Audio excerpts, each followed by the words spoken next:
There is a lot of truth in the phrase the misunderstood personality type used to describe INFJs. While we have no issue empathizing with others, it can be difficult to connect with someone who shares our commitment to connection. Finding a genuine, understanding person.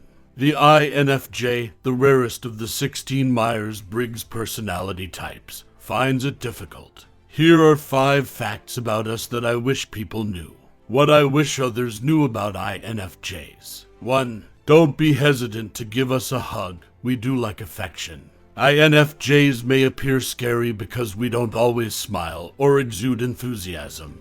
We might even come across as being somewhat somber, moody, and mentally absent. But the reality is that we experience strong emotions, especially when it comes to the people we care about. And many of us enjoy giving them hugs and holding hands. Although it may be difficult for us to initiate contact because, like everyone else, we fear rejection and because we've experienced too many awkward hug or not scenarios, deep down we are itching for a gentle hug or squeeze. We'll give you an icy gaze if you approach too closely if you're a stranger, but when it comes to someone we know well, we desire that intimacy. We yearn for it. We welcome you to come up to us with open arms. 2. We do converse, inquire about our interests. INFJs may not be brilliant speakers since we are introverts, and small conversation makes us feel awful. Because of this, we are frequently the only ones in the group who are silent, merely studying, observing, and sometimes dreaming about some as yet unexplored cosmos. But that doesn't imply we don't have anything to say just because we're quiet. Inquire about our interests, or our interests, aspirations, and viewpoints on interesting subjects. We have a lot of opinions, and exploring these topics will help us grow. When discussing their passions, INFJs excel. We yearn to get to the bottom of things and have a meaningful conversation. If you're speaking to an INFJ, kindly make eye contact with us. INFJs can't stand superficiality, so we'll cut the conversation short as soon as we realize, which we will, that you aren't actually interested in what we're talking about. Don't exacerbate the situation by assuaging our anxieties because we could already feel exposed just by talking. 3. We frequently get things right when it comes to people. It's difficult to avoid taking this assertion to be haughty, and when we really say anything out loud as an INFJ, we frequently give that impression. The truth is that an INFJ is frequently correct. About a few things, at least. We're very sensitive. We spot patterns that other people might not even be aware are present. And we're not only terrific at reading people, we love it. While we must monitor ourselves to avoid passing unwarranted judgment or being unduly critical, our perceptions are frequently accurate. It's rare that an INFJ will make something up when they describe how someone else felt about the gathering you invited them to or how your buddies felt uncomfortable during that conversation. We are quite good at reading people, and we have a quick sense of mood. Give us an opportunity to explain before you label us as crazy, or assert that we are only imagining things. We'll have responses. 4. Recognize when to back off because we need our space. An INFJ tends to withdraw from people when they are fearful, incensed, or grieving. We can become agitated, withdraw, and avoid making eye contact. The only thing that will finally put us back on track while we struggle to manage all of our emotions internally is our alone time. Time alone. Please pay attention when an INFJ requests some alone time.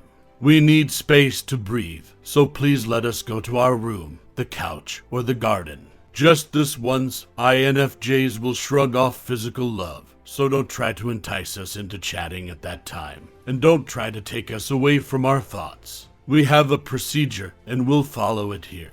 People must respect our procedure, though. We typically know what is best for us. 5. Show us your appreciation because we need to feel important. We are our own worst enemies as INFJs. We are always the harshest on ourselves, and our inner critic never stops talking. No one receives more criticism from our judgmental side, which is always turned up to 200%, than ourselves. We're introverts, and if you try to force us into the spotlight, we'll kill you in our minds. We do, however, like to feel important and valued. For an INFJ, a sincere thank you, a quick hello, or I love you go a long way. We need to be reminded that we are loved and valuable, and that we have something unique to offer the world while we are continuously berating ourselves over everything and everything. An INFJ will keep your words of gratitude or greeting in our hearts for when we're drowning in the depths of our darkest moments. If you're anything like me, you detest compliments because they make you feel uncomfortable, and you immediately convince yourself that the individual is merely being kind out of sympathy. But even if we are unaware of it, INFJs require compliments. We'll need the assurance their words inspire later on, and we'll always be appreciative. 5 advice for INFJs on coping. Then what? Are INFJs destined to experience misunderstanding?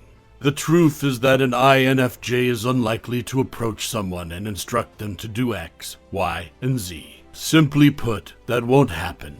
We don't typically talk that openly. Instead, here are some coping strategies to support us INFJs in trying circumstances. 1. If you genuinely want affection, you might have to start it yourself. The person you go to for a hug is highly unlikely to refuse you one, despite the fact that it is difficult, can feel stifling, and that everyone is looking at you. Taking that first step is the challenging part. Why not make it simpler by waiting till someone else in the group gives a hug before copying them?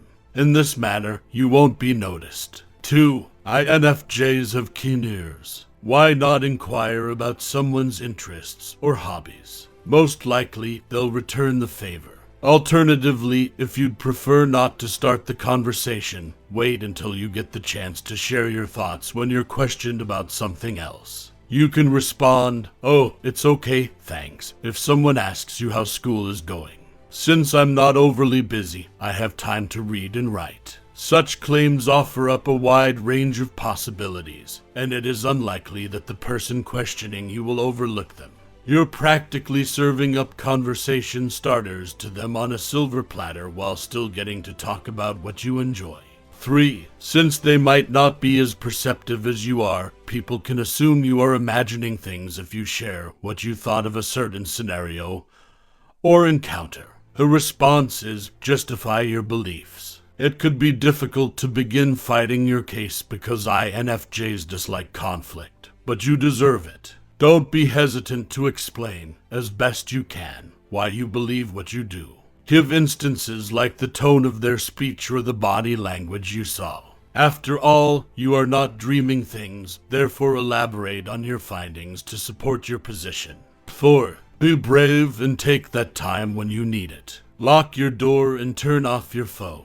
"I'm all right, I just need some peace and quiet," say. Before they can grasp your arm and start questioning you, flee. Don't feel bad if you take advantage of the fact that introverts are typically good at avoiding others. 5. Keep in mind that acceptance from others is not necessary. The truth is that it's simple to pursue something that will never satisfy you, despite social media's best efforts to brainwash you into believing you can't live without other people's likes and followers. We INFJs need to be careful not to invest in relationships and people that don't reciprocate our efforts, since we are very sensitive and emotionally delicate. People that genuinely care about you will show it when you've discovered the appropriate group of friends, and you won't often feel the need to remind them of it.